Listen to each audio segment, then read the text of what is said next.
who has made the two one and has destroyed the barrier, the dividing wall of hostility, by abolishing in his flesh the law with its commandments and regulations. His purpose was to create in himself one new man out of the two, thus making peace, and in this one body to reconcile both of them to God through the cross, by which he put to death their hostility. He came and preached peace to you who were far away, and peace to those who were near. For through him we both have access to the Father by one Spirit. And may God bless the reading of his word. Guys, I know there's like a great wooden podium up there, but I'm going to use this music stand anyway, so... Alright. So, who knows what happened this past Tuesday? Well, it kind of went into Wednesday morning. Somebody want to shout it out? Election, right? So, I had miscommunication with my mom, and she told me that I had an absentee ballot when I first got into college. It was my freshman year, and I was just old enough to vote, so they gave me an absentee ballot since I was going to be far away. And my mom told me that I got another one in the mail even though I hadn't signed up for it. And like a week before the election happens, I'm told it's just the application to get the absentee ballot, and I still have to go down to Coldwater. And so the whole Saturday, I had to drive down there. We got there, had to vote in someone's house because it was an early election. It was really strange. And they had this dog, and it was a Yorkie, and we played with the dog. But the whole idea of the election was just insane this year. We had people voting against candidates instead of voting for candidates, and it got me thinking about rivalries. And so that's what this passage is really going to be talking about. But in order to get us in the mindset of these rivalries, I have three pictures. So who wants to like play a game and just shout out which one they like better? Okay?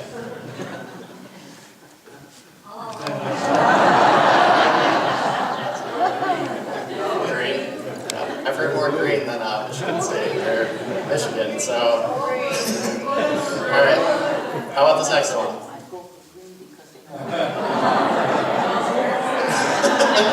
For the younger people like me who might not know this is Republican and Democrat. So, all right, one more. This one's a little more serious. Oh, went too far. There was a time in our nation when people couldn't even drink at the same water fountain. They thought something was going to happen, and it's because we didn't understand each other. We had this anger and this hostility. And we turn on the news and we can see that. We hear people protesting, and these protests aren't actual protests, they're riots, they're starting fires, they're graffitiing on people's cars and destroying things. And that's the same thing that was happening here. Like, where's the peaceful protest? Where's that kind of thing? We have Black Lives Matter, we had the election, we have people getting light sentences for rape. If you've heard of Brock Turner, he got less than 3 months for getting caught raping a woman behind their college campus. All these things are happening. It's because we have these rivalries and we don't understand what it truly means to be the church and to have peace. And this is what's happening in the book of Ephesians. And Paul's writing to a church that's kind of going through a similar thing.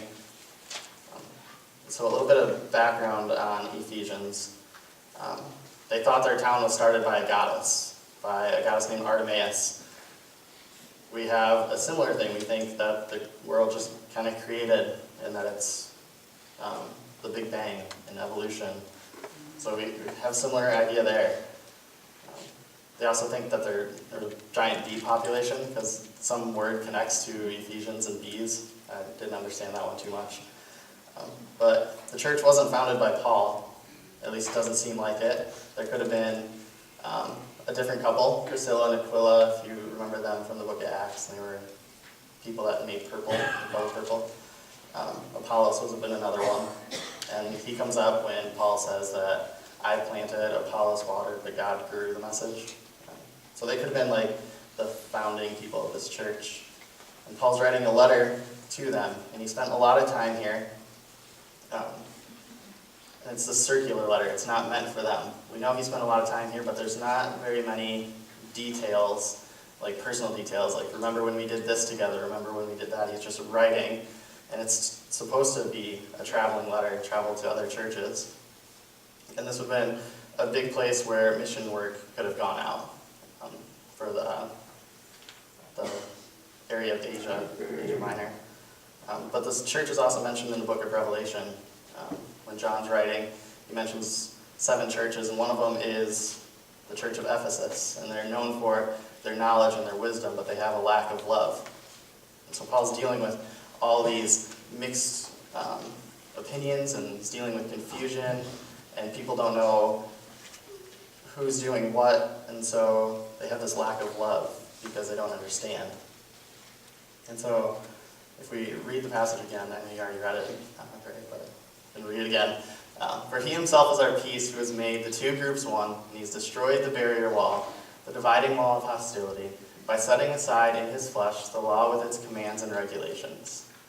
His purpose was to create in himself one new humanity out of the 2, thus making peace, and in one body to recognize both of them to God through the cross, by which he has put to death their hostility. He came and he preached peace to you who are far, and peace to those who are near. For through him we both have access to the Father by one Spirit.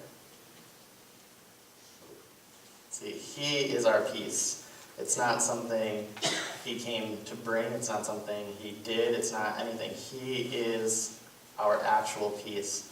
If you've spent any time with any Jewish culture, they say shalom, and it means peace be with you, and they speak that. And this idea of peace is it's wholeness, especially when you speak of shalom, it's wholeness.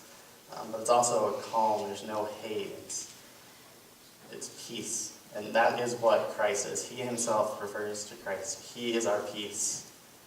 And he's made the 2 groups one. So the 2 groups refers to the Jews and the Gentiles. And so the Jews, it's what the whole Old Testament is about. It's written about Jews, for Jews. And they have some practices. So one of them is the Sabbath. I just watched the movie Hacksaw Ridge. It's a military movie. There's some questionable things in it, but overall, I really enjoyed the movie. And it's about a Christian who wants to go to war to fight for his country, but he wants to be a conscientious objector, so he doesn't want to use weapons. He doesn't want to kill, and that part of his belief system was that he didn't want to kill. And one of the things, he saves a whole lot of people, and that's what he's known for in this movie. And so they have to go and fight again, and the whole company that he was with waited for him on the Sabbath because he wanted to take his Sabbath day, and it was important to him.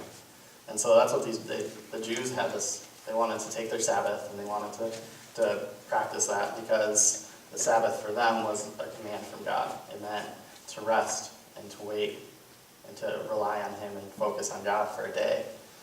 But other cultures didn't really take the Sabbath, and so they thought the Jews were crazy. Why aren't they working to make more money? Why aren't they defending themselves? And so one of them, there's wars that would happen, and they would attack the Jews on their Sabbath because they knew they couldn't defend themselves. And so they thought they were dumb. They thought they were idiots. It was a miscommunication about why they took their Sabbath. Another one is they thought they were magicians. They thought there was a magic element to the Jewish faith. Which if you read it, and if you read the Old Testament at all, there's these stories. Abraham takes his son up to a mountain to kill him, but God gives an animal. Where did the animal randomly just come from? Moses, and there's bread from heaven, and manna and quail. Where'd that come from? Or when he throws his staff on the ground and it turns into a snake, and he's competing with the actual magicians, or Elijah going up on a cloud, Daniel in the lion's den, or Shadrach, Meshach, and Abednego. All these stories, there's this element of magic. Something had to do it, but they don't understand that the driving force behind that is God's hand. God's the one that did it. They're not these magic tricks, they're miracles. And people didn't understand that, and they thought they were just magicians. Something's up with them. They're practicing witchcraft. There's one more, and it's kind of important to the section, but I don't really want to get into it. It's circumcision. And so you would know, back in this time they had bathhouses and things like that, so it was kind of more prevalent and more seen. And they thought they were kind of self-mutilating themselves. They thought they were just harming themselves. But they didn't understand that it was a sign. It was a covenant with God between the nation of Israel and himself. And so they had all these confusion. It didn't make sense. Why are they doing this? And it's because they didn't put themselves in the Israelites' shoes. They didn't understand their stories. Although the Israelites weren't really telling their stories very well. They thought they were better than everyone else. Like, they have the law, they didn't get the law, but we have it, so we're better. And it's an idea that the hostility, the rivalries, one of us is better than the other one. And then there's this dividing wall. And it's that idea that one of us is better than the other. But this dividing wall, this barrier, is actually in the temple. Oh, too far again. If you look right around this area, this would have been a place for the foreigners. That's the Gentile court of the Gentiles. And then somewhere right around here would have been a court just for women. Somewhere right in here is the court for the Jewish men, and then the priest and the high priest. So they have this actual barrier wall of where people can go. Here's a better picture so you can see where things are. So they have this actual barrier wall of who can worship where. And again, the court of the Gentiles and the court of the women. But these boundaries weren't placed by God. God didn't say people have to worship here and people have to worship there.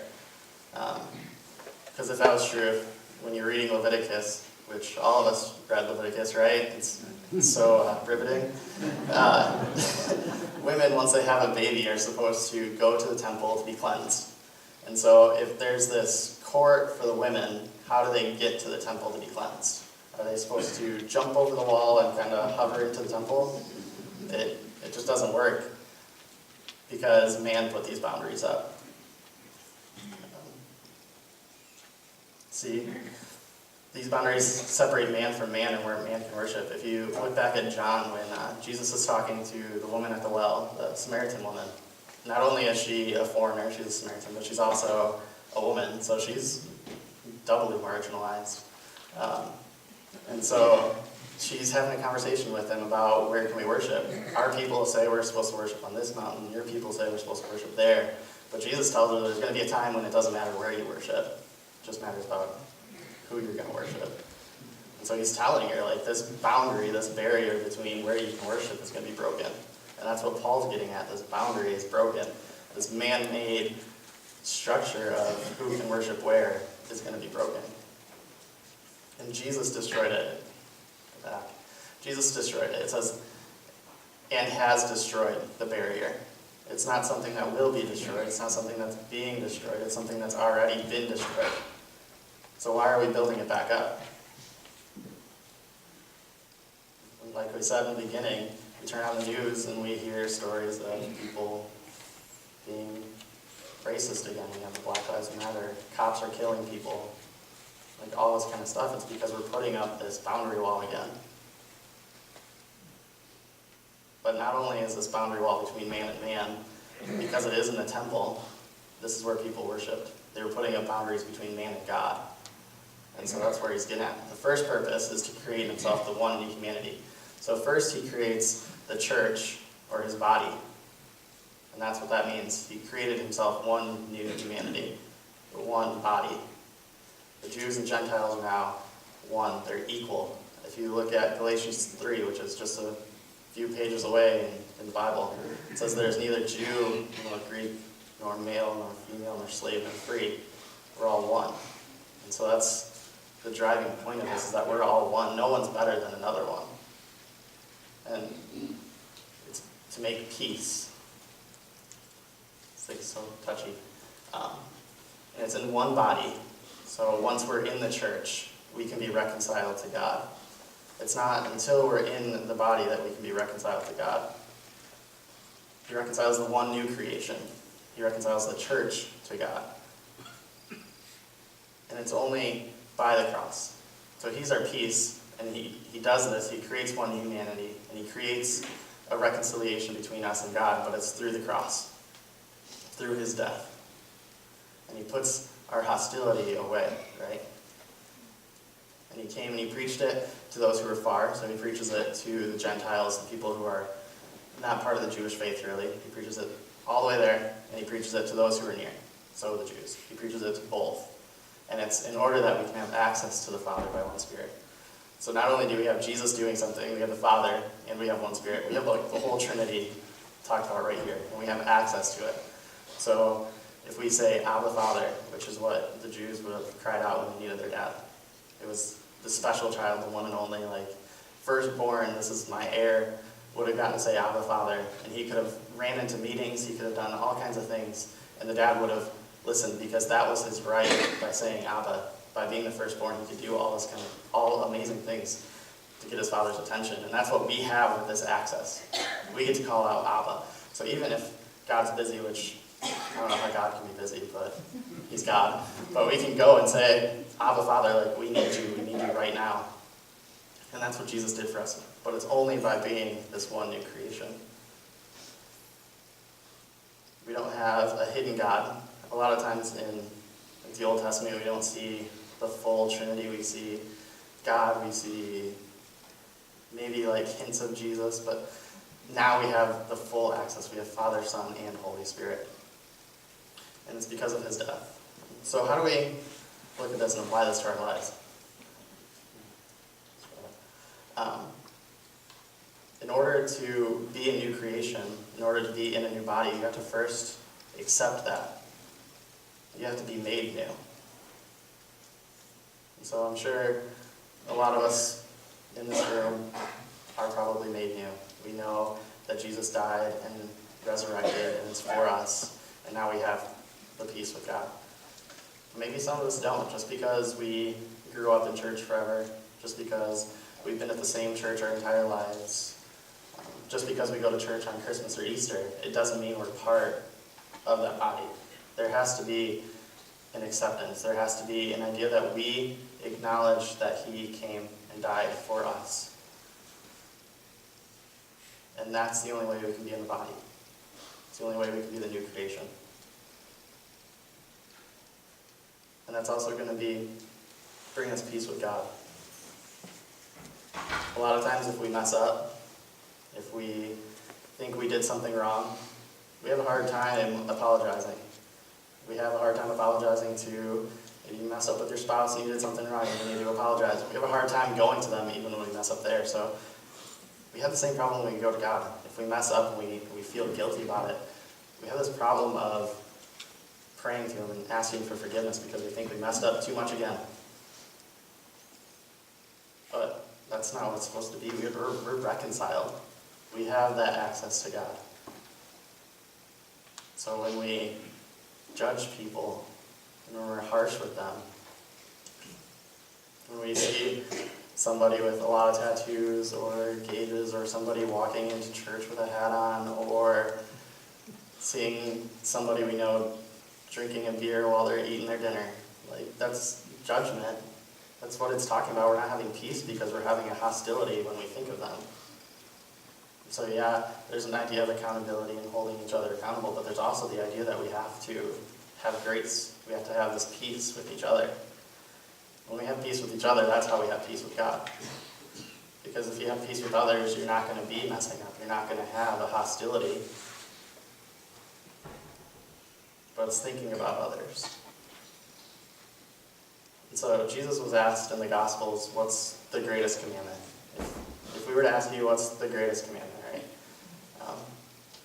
Jesus tells them there's two. The first is to love the Lord your God with all your heart, with all your soul, with all your mind, with all your strength. And then the second, which is just like it, is to love your neighbor as yourself. So we have to love God and love people. So I have just 2 main points. If you want to be a part of the church, if you want to be a part of the body, I would love to have a conversation with you.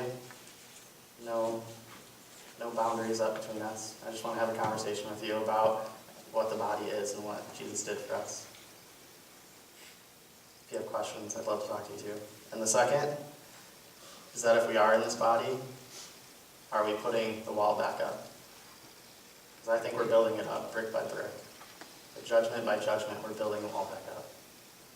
And so when you look at your own life, what are those bricks that you're putting up? What is the judgment that you're putting up? If we're part of the church, I think we should start acting like it. Especially with the election, there's people who didn't agree with us, there's people who did agree with us. Maybe we didn't get our choice, but there still has to be a love and a unity between us, especially since we're the church. Let me pray now. Dear God, I thank you for today. Thank you for who you are and all you've done. I thank you for destroying that wall. I thank you that we can have peace with each other and peace with you. If it wasn't for that, it'd still have to be sacrificing animals in the temple. And I'm glad we don't have to do that, because it's kind of far from where we would do that at. I just pray for a spirit of peace and a spirit of love.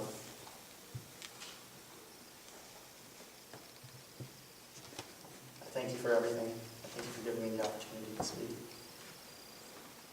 In Jesus' name, amen.